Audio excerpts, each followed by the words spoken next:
This is a weird one. You may have seen this in my shop in some of my other videos. This has been sitting basically, or I've had it for about almost 2 years now. So this is not mine. This is my godfather's 1973 Chevy Monte Carlo.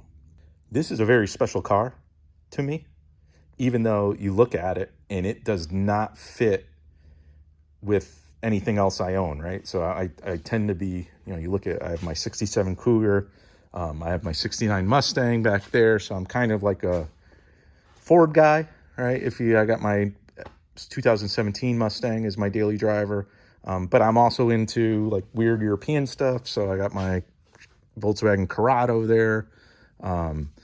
My wife's Volkswagen Cabriolet is at our house. My son's Jetta is at the house. I have Fiats because I love all things Italian. Here's a Fiat 128 project that I'm going to be showing you at some point. There's my 131 Abarth, 131 Brava 4-door. So I'm into weird stuff. I was going to say performance stuff, but I have like this Fiat here, which really doesn't count, right? I got Subaru Impreza. That's all actually outside. That's what I drove here today. So what's the deal, or what's the appeal with one of these, early 70s Chevy personal luxury coupe? That's what these were like labeled. It's big, it's heavy, the performance, it has a small block V8, but it's definitely not a performer, right? Why do I consider this to be a very special car? It's because my brother and I actually always say that this is the car that made us auto enthusiasts. This specific one. So what you have to understand is I grew up in a like 2-family house, and my godparents lived upstairs. So this car was always in the driveway, or in the garage rather. And prior to that, like my family, a lot of car guys get it from their dads, that sort of thing. My father was not a car guy, still isn't, thinks we're crazy. Cars in our family were just, transportation. This was really the first car I was around that was, babied and taken care of, and, had, white leather.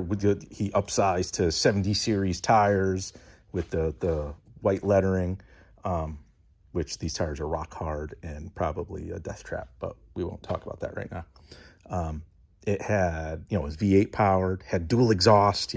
My brother and I always talk about watching it warm up, because he used to warm it up, like made sure he always warmed it up, and it would sit there idling with the dual exhaust just puttering away out of the back of the garage. He drove me to my baptism in this thing. So I drove in this car when I was 3 months old. This car was definitely a big part of my childhood. My brother was the ring bearer in his wedding, which they decorated this and drove this to and from the church. So like I said, this car is actually very special to my brother and I, because it's probably the car that made us car guys. All right, it was the first like enthusiast car, kind of introduced us to car culture, as my godfather like took care of it and waxed it. I could still clearly remember him like using touch-up paint to fix the like stone chips in it and stuff like that. So it's been in store. He basically stopped driving it in the early 80s. And then at some point in the early 90s, his son, my cousin, and I kind of convinced him to let us go pull it out of storage and try to get it running, which we did. So we went and pulled it out. We cleaned it up at that point, and he actually re-registered it, and drove it for a little bit. So you can see the registration sticker from the early 90s. And then it went right back into the garage and sat for, another 20-something years, if not 30 years. When I picked it up, this was sitting here in the side of the console. So it is a newspaper dated 1982. There was a magazine, Car and Driver, October 1982. The plates. So actually, this is funny, because this is the plate that was sitting that was actually on the car. So May 1976 is the registration sticker. So back in the day in Connecticut, we used to get a new sticker every year on our corner of the plate. So these are the old style Connecticut plates, the white with the blue letters. And then those were replaced at some point by this, which you look, it's brand new in the packaging, right? Same plate number. He was issued the blue with the white. These aren't even the current plates in Connecticut. I think they got rid of these in the early 90s or mid 90s. Now we have like a light blue plate, like a gradient with dark blue lettering. So it's kind of funny. It has the classic plates and the classic plates on it. It is stuffed to the gills. I mean, he has like every service record, but all this stuff is dated from the early 80s. Actually, one of the nuts things is this car has been like registered this whole time. So every year when you got a new registration sticker, he didn't stick it on because the car was just sitting in the garage. So all the registration stickers are like in here. Look, so what year is this one? That's a 2007 registration sticker. Never was put on the plate because the car wasn't on the road at that point. It was completely garage. But all his service records from the 80s are in here. These old plates are cool.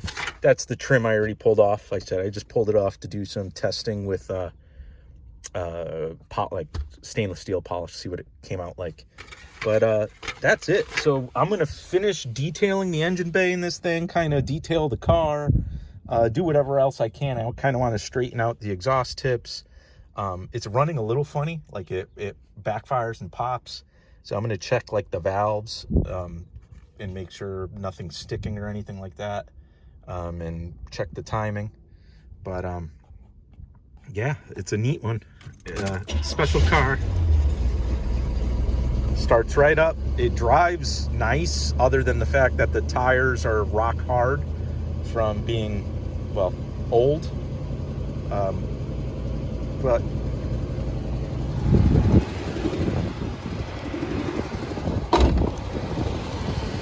so it's idling high right now.